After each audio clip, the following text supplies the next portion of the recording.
வணக்கம், நான் உங்கள் காப்பா. நம்ம இன்றைக்கி பார்க்க போகிற விஷயம் யோகம்.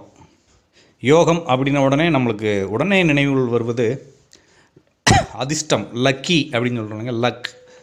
ஆனால் ஜோதிட மூல நூல்களோ இல்லை ஜோதிட ஆய்வாளர்களோ இல்லை ஜோதிட கருத்துக்களோ என்ன சொல்லுது யோகம் அப்படின்ற வார்த்தையை அந்த அதிர்ஷ்டம் அப்படின்ற விஷயத்தோடு சேர்த்து சொல்லுதா அப்படின்னா இல்லை. யோகம் அப்படின்னா என்ன அர்த்தம் அப்படின்னா யூனியன் அப்படின்னு சொல்கிறோம் இல்லைங்களா. அந்த யூனியன் அப்படின்னா இரண்டு ஒரு வஸ்துக்களின் இணைவுகள், கூட்டு அப்படின்னு சொல்கிறது. உதாரணத்துக்கு நம்ம கிரிக்கெட் கிட்டு அப்படின்னு சொல்லுவோம். நம்மளுடைய க்ளவ், அந்த பேடு, ஸ்டெம்ப்பு, பேட்டு, பாலு, அந்த கார்டு இதெல்லாமே சேர்த்து ஒரு பையில் போட்டிருப்பாங்க. அந்த பை பேர் வந்து கிரிக்கெட் கிட்டு. இது மாதிரி ஒவ்வொரு இடத்துலையும் நீங்கள் நிறைய கிட்டுகள் பார்த்துருப்பீங்க. அந்த கிட்டு என்ன சொல்லுது அப்படின்னா அந்த நேரடியாக அந்த ஒவ்வொரு பொருளையும் தனித்தனியாக பேசி புரிய வைக்கிறத விட ஒரே வார்த்தையில் புரிய வைப்பதற்காக கிரிக்கெட் கிட் அப்படின்னு சொல்கிறோம். இப்போ கூட பார்த்தீங்கன்னா நிறைய கம்ப்யூட்டர்ஸ் வாங்குறப்ப கம்ப்யூட்டர் பாக்ஸ் மேலே என்ன ஒட்டியிருப்பாங்கன்னா கம்ப்யூட்டர் அசம்பிளின்னு ஒட்டியிருப்பாங்க. கம்ப்யூட்டர்னு எழுதலாம் இல்லைங்களா. அசம்பிளி அப்படின்ற வார்த்தை ASSOY அப்படின்னு எழுதியிருப்பாங்க இங்கிலீஷில்.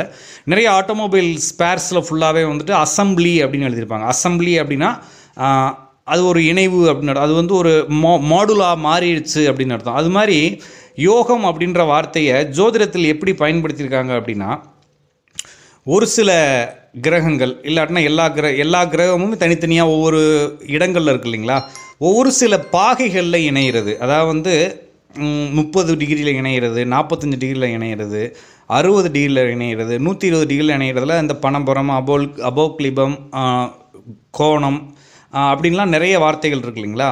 அது மாதிரி ஒவ்வொரு பாகைகளில் சில கிரகங்கள் அமர்ந்தால் அது ஒரு இணைவு, ஒரே பாகையில் அமர்ந்தால் ஒரு இணைவு, ஒரு ராசிக்குள் அமர்ந்தால் ஒரு இணைவு, ஒரு நட்சத்திரத்தில் அமர்ந்தால் ஒரு இணைவுன்னு சொல்லிட்டு இந்த இணைவுகளை வந்து ஒவ்வொரு முறையும் விளக்கி சொல்கிறதுக்கு பதிலாக என்ன செய்கிறாங்க அப்படின்னா ஷார்ட்கட் வேர்ட்ஸுன்னு கண்டுபிடிக்கிறாங்க. அதாவது குருவும் சந்திரனும் இணைஞ்சால் குரு சந்திர யோகம் அப்படின்னு சொல்லிட்டா போதும், அதை நீங்கள் புரிஞ்சுக்கலாம். அதே மாதிரியே 1800க்கும் மேலான ராஜயோகங்கள் இருக்குது. ஓகேங்களா. ராஜயோக ஜாதகம் அப்படின்னோடனே நீங்கள் பெருசாக எடுத்துக்க வேணாம். நம்மளுடைய ஜாதகங்களில் ஒரு 60-70% ஜாதகங்கள் எல்லாமே ராஜயோக ஜாதகங்கள் தான். ஏன்னா ராஜயோகம்ங்கிறது ஒரு சில கிரகங்கள் ஒரு சில பாகைகளில் இணைவு பெறுறது பேர். இது நிறைய டைப் ஆஃப் யோகங்கள் இருக்குது. இது மாதிரியே நிறைய யோகங்கள் இருக்குது. அதில் முக்கியமான யோகங்கள் 3 யோகங்கள் தான். அதனுடைய பிரிவுகள் நிறைய யோகங்கள் இருக்குது. இந்த யோகங்கள் அப்படின்றது என்ன தருது அப்படின்னா வாழ்க்கையில் நன்மை, அதாவது அதிர்ஷ்டத்தை கொடுக்குமா அப்படின்னா இல்லை, நிறைய தீமைகளையும் இந்த யோகங்கள் வகைப்படுத்தி சொல்லுது. அதாவது ஒரு குறிப்பிட்ட யோகம் பெரிய தீமையை ஏற்படுத்தும் அப்படின்றதையும் சொல்கிறாங்க. ஆக யோகம் அப்படிங்கிறது இவங்க அதிர்ஷ்டம் அப்படின்னு இவங்க மீன் பண்ணல.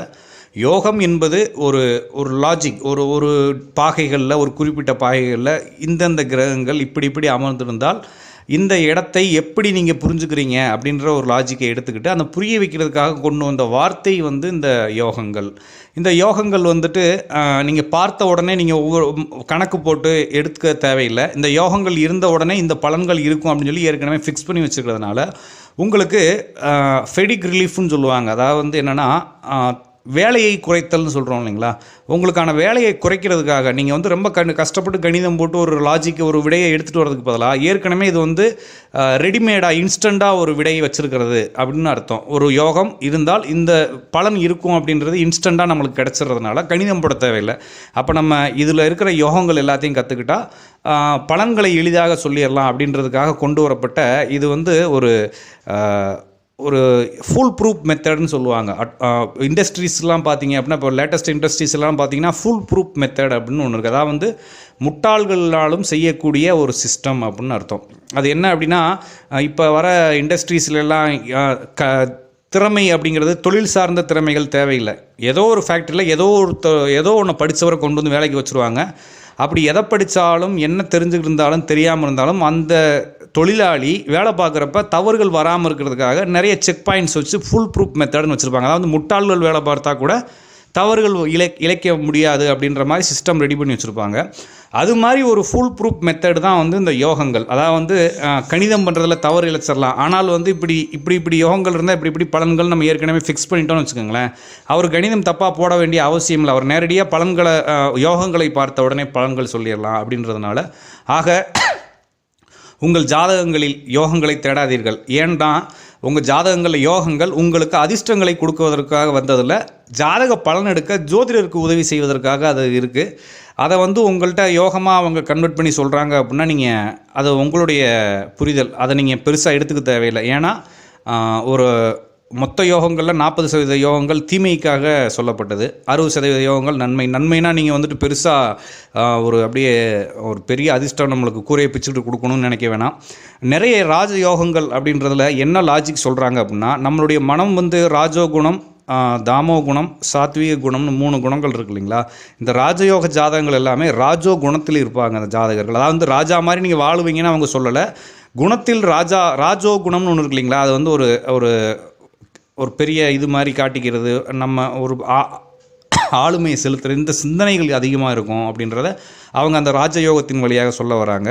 நீங்கள் ராஜயோகம் இருந்தோடனே நீங்கள் ராஜா மாதிரி வாழ்ந்துருவீங்க, பட்டு பீதாம்பரத்தில் உங்களுக்கு துணிகள் இருக்கும், அப்படி வெள்ளித்தட்டு தங்கத்தட்டில் சாப்பாடு கிடைக்கும்ன்ற சிந்தனையோடு நீங்கள் இருக்க தேவையில்லை. நம்ம சராசரி மனிதனாக இருக்கிறதே இங்கே சிக்கலாக இருக்குது இல்லைங்களா. இப்போ போய்ட்டு நீங்கள் உங்கள் ஜாதகத்தில் நீங்கள் நாளைக்கு உங்களுடைய வாழ்க்கை எப்படி டெவலப் ஆகும், நீங்கள் படிப்படியாக எப்படி முன்னேறுவீங்கன்றதை தேட ஆரம்பிங்க. நீங்கள் ராஜாவாகிறது, மந்திரி ஆகிறது, யோகங்கள் அடிக்கிறது, அதிர்ஷ்டம் கிடைக்கிறது, புதைகள் கிடைக்கிறது, இது மேலே நம்பிக்கை வச்சிங்கன்னா அவங்களுடைய வாழ்க்கையில் நிறைய சிக்கல்களை சந்திக்க வேண்டியது இருக்கும். அதனால் மீண்டும் சொல்கிறேன், யோகங்கள் என்ற வார்த்தை ஜோதிடத்தில் பயன்படுத்துவது ஒரு ஷார்ட்கட் மெத்தட். ஒரு என்ன அப்படின்னா, அது பலன் எடுக்கிறதுக்கு ஏற்கனவே இன்ஸ்டண்ட்டாக வச்சுருக்கிற லாஜிக்குகள். அந்த லாஜிக்குகளில் ஜோதிடர்கள் பயன்படலாம், ஜாதகர்களுக்கு என்றைக்குமே பயன்பட போகிறதில்ல. ஜாதகர்கள் பலன்கண்டம் மட்டும் தெரிஞ்சுக்கங்க, யோகங்களை தெரிஞ்சு கொண்டு கற்பனையோடு வாழ்ந்து நாளைக்கு வந்துடும் நாளானைக்கு வந்துடும் கனவுகள் காண வேணாம். அதனால் உங்களுடைய திறமை உங்கள் கையில் இருக்கிறது, உங்களுடைய வாழ்க்கையும் உங்கள் கையில் இருக்கிறது. தொடர்ந்து முன்னேறுங்கள். நன்றி, வணக்கம். அடுத்த வீடியோக்குள்ளே இது மாதிரி ஜோதிடத்தில் பயன்படுத்தும் வார்த்தைகள் என்ன சொல்லுது அப்படின்றத நம்ம தொடர்ந்து பார்க்கலாம். நன்றி, வணக்கம்.